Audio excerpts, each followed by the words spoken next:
So I timed this for about 10 minutes, so I'm going to try and keep to that.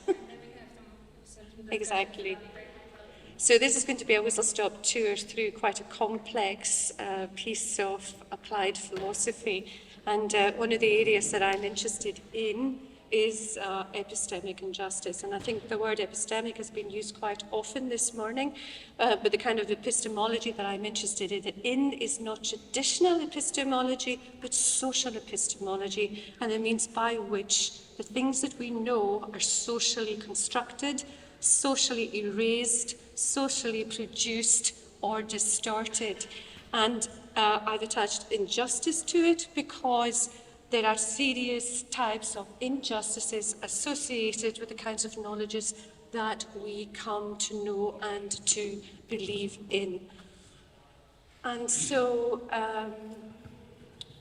to begin with, often, certainly the kind of philosophy I'm interested in, that when we examine knowledge and think about it, is that better? It's just that when I was listening earlier on, this was whistling, and it might be to do with my hearing. But if this is better, I'll try and keep it up there. So just remind me.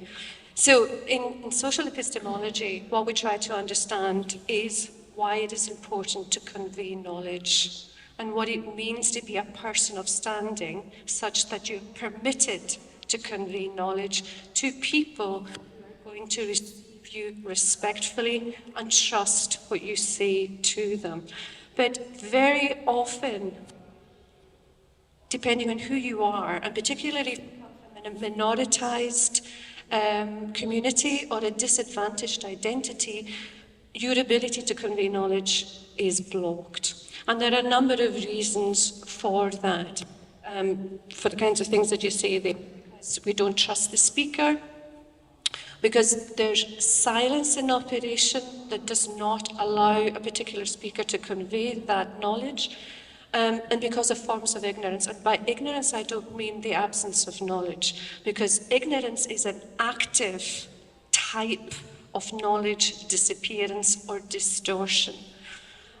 Also, that because we rely on the reputation of the speaker, we appraise the worth of the speaker, and also behind all of that are the operations of negative, prejudicial stereotypes that cannot give credibility to the speaker.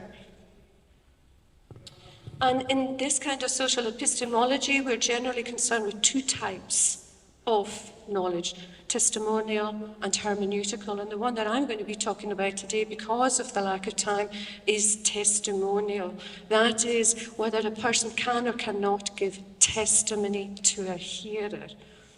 And in epistemic injustice, what we're primarily concerned with is how a knower is fundamentally wronged in her capacity as knower and a conveyor of knowledge.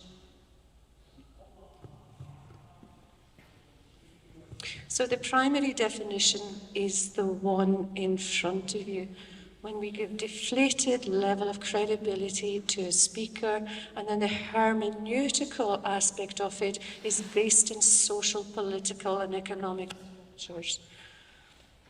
That is that because of who the speaker is, they are, to begin with, at an unfair disadvantage, because there are insufficient interpretive resources to make sense of a social experience.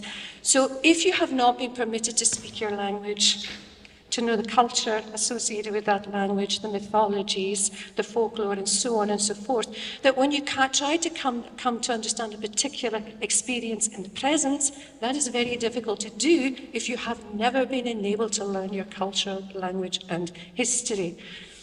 And the danger of that is, of course, is that you simply accept the status quo because you don't have the resources to challenge what is in front of you, what is said to you, or what is said about you. And I think we have ample evidence of that when we talk about the Celtic languages of these islands. So, this is how it operates, or one of the ways in which it operates.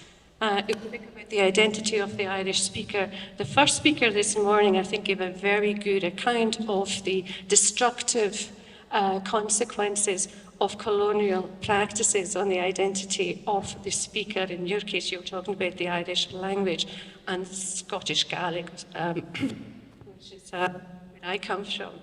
So what you have here is the trustworthiness of the speaker of a maligned or disvalued language, which Irish and Gaelic are, and other languages across the world too. And it is a language that is not valuable. And so what colonialists have done in the past is done everything in their power to diminish the language, to regard the language as the language of the primitive, of the uneducated, of the labile, of the emotional, and of the irrational.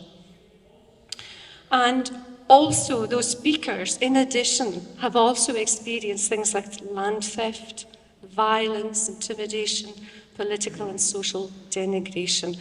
And again, which speakers here have already testified to some degree. And operating within these malign practices are prejudices, which form the judgment of the speaker's credibility.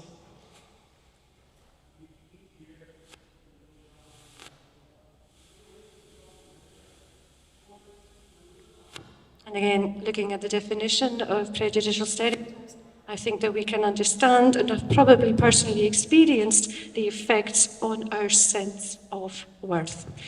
And the thing about prejudices too is that they can be very hard to detect, and particularly when epistemologies of ignorance have been around for a long time, that erase your particular cultural identities. And even when we are conscious that prejudices exist, we may be unaware of how they influence our beliefs and our attitudes to ourselves and to each other. And then these prejudices also work in the social imaginary, and they are incredibly hard to uproot.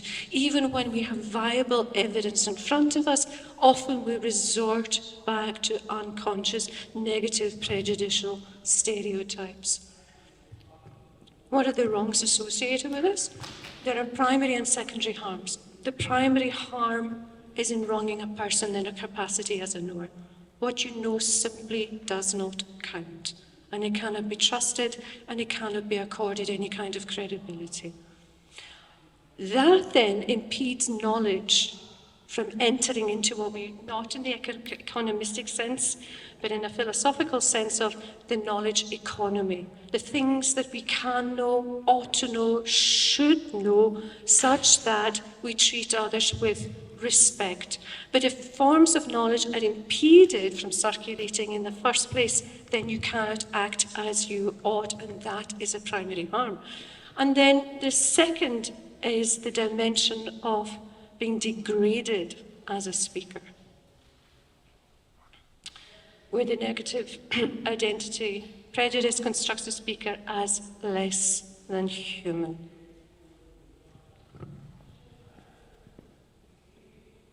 The secondary one is practical and epistemic. And as we've heard so far, these include language. We're familiar with sex and racial discrimination within legal and educational contexts, which may be one-off or may be persistent. And I think what we're concerned with here is the persistence of the kinds of inequalities and injustices that we have heard thus far. And there are strong political reasons why they persist, as we heard from Leah.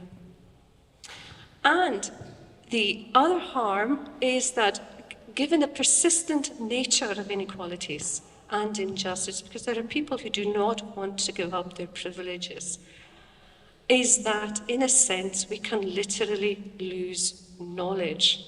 And so the program of language reclamation, for example, and the practices of decolonization are about recovering lost knowledge. And that is a just and equitable act to do so.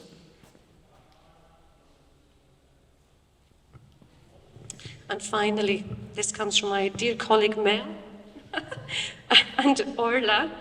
that one of the things that we are hoping to do is to connect social epistemology, epistemic injustice, with the kind of work that Mel does and about which she will be speaking on later, land reclamation and decolonial practices. And Jeanette, that's it from me. Thank you.